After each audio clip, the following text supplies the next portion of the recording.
Այսօր արդեն 15-րդ օրն է, ինչ որոնվում է Մարմարիկ գյուղի 2 տարեկան բնակիչ փոքրիկ Տիգրանը։ Հայաստանի Հանրապետության ներքին գործերի նախարարության փրկարար ծառայության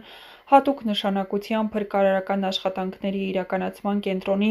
տարբեր ստորաբաժանումներ, այդ թվում Սևանի ջրասուզակները, Կոտայքի մարզի փրկարարական ջոկատներն այսօր վաղ առավոտից վերսկսել են որոնումներն, այս անգամ նոր ուղղությամբ։ Ինչպես հայտնում է դեպքի վայրից ֆոտոլրագրող Գագիկ Շամշյանը, փրկարար ծառայության կինոլոգները հատուկ վարժեցրած շներով սկսել են մանրամասն ուսումնասիրել Մարմարիկ գետին հարակից մոտ 4 կիլոմետր երկարությամբ անտառային հատվածը,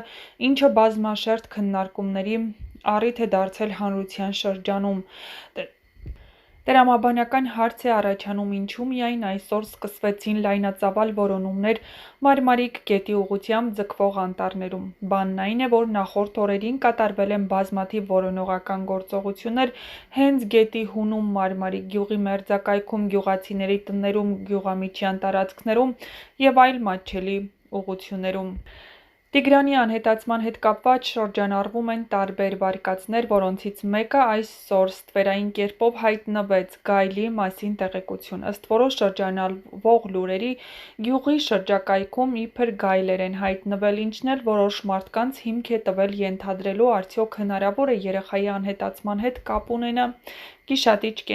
կենդանի։ Այս վարկածը միանգամից մի քանի հարց է առաջ բերում եւ ամենակարևորը, արդյոք իրականացվել են նման ուղղությամբ ուսումնասիրություններ, մասնավորապես մերձքաղաքային եւ անտառային հատվածներում գայլերի շարժի վերլուծություն, բներ կամ որջեր որոնել, կենդանաբանական մասնագետների կողմից տեղանքի գնահատում։ Հավանաբար սա է պատճառը, որ վերջին շրջանում սկսվել են նաեւ անտառում որոնումները։ Փրկարարական գործողությունների պլանավորումը երբեմն ենթակա է մի քանի գործոնների՝ տեղանքի վտանգավորություն, եղանակային պայմաններ, որոնողական ռեսուրսների ուղղությունը, ստացված վարկածների ու վկայությունների։ Ըստ նախնական վարկածների մեծ հավանականությամբ դիտարկվում էր, որ երեխան ընկել է Մարմարիկ գետ։ Այդ ուղղությամբ կատարվել են ջրային որոնումներ ջրասուզակների ներգրավմամբ։ Սակայն երբ այս վարկածը մինչև այժմ դեռ չի հաստատվել, որոնումները սկսել են աստիճանաբար ընդլայնվել, ներառելով անտառային եւ նաեւ գյուղամերձ տարածքներ։ Եվս մեկ գործոն, որն ազդել է անտառային որոնումների ժամանակացույցի վրա, հավանաբար եղանակային պայմաններն են։ Նախորդ օրերին տեղացող անձրևները բարձրացրել էին գետերի մակարդակը, մեծացրել տարածքի տիղմի, սողանքների եւ այլ վտանգների ռիսկը, հատկապես կենդանիների համար։ Քննարկումների առարկա է դառնում նաեւ այն հարցը, արդյոք տեղացած անձրևները չեն խաթարել շների որոնողական ունակությունները։ Պետք է հասկանալ, որ փրկարար ծառայության կինոլոգիական խմբերն ունեն հատուկ պատրաստվածություն աշխատելու նույնիսկ բարդ մթնոլորտային պայմաններում։ Ճիշտ է, անձրևը մասամբ կարող է լվանալ հոտերի որոշ մաս, սակայն մարդու հոտային հետքը որոշակի պայմաններում պահպանվում է նույնիսկ օրեր շարունակ։ Կախված հողի խոնավությունից, խոտածածկույթի խտությունից, միջավայրի ջերմաստիճանից եւ իհարկե քամու ուղղությունից։ Հատկապես անտառային պայմաններում հոտը կարող է պահպանվել բույսերի, ծառերի եւ հողի մեջ, թույլ տալով շներին ճանաչել նույնիսկ ուշ ժամանակահատվածում։ Այս դեպքերում շները կարող են հայտնաբերել մարդու թողած հոտի հետք, հագուստի մնացորդներ, երեխայի օգտագործած որևէ իր կամ նույնիսկ կենսաբանական հետքեր։ Եվ վերջապես, ինչու չեն դադարեցվում որոնումները։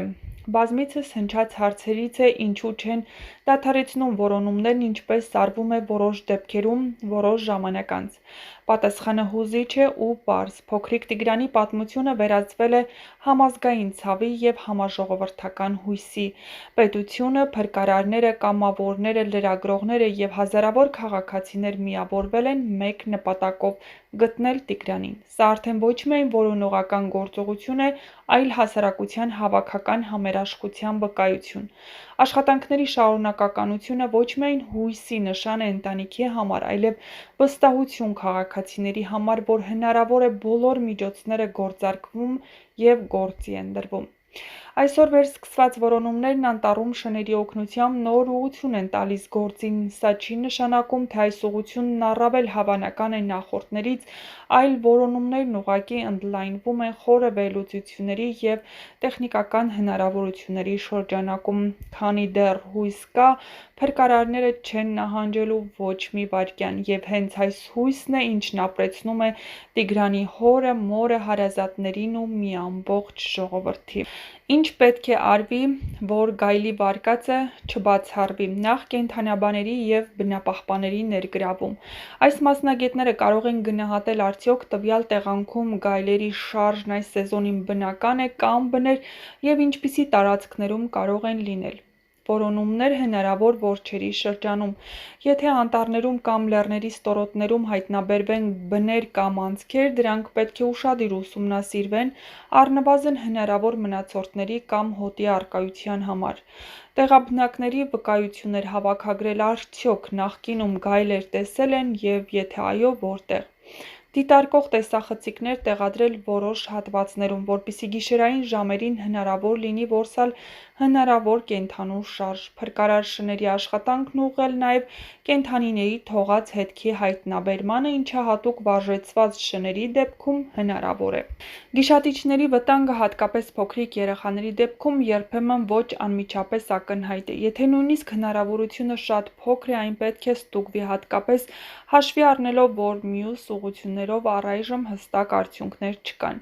Հասարակության կողմից այս վարկածի բարձրաձայնումը մի նպատակ ունի՝ ապահովել, որ ոչ մի տարբերակ չմնա չուսումնասիրված: Փոքրիկ Տիգրանի ճակատագրի անորոշությունը պահանջում է առավելագույն լայնածավալ և բազմակողմանի մոտեցում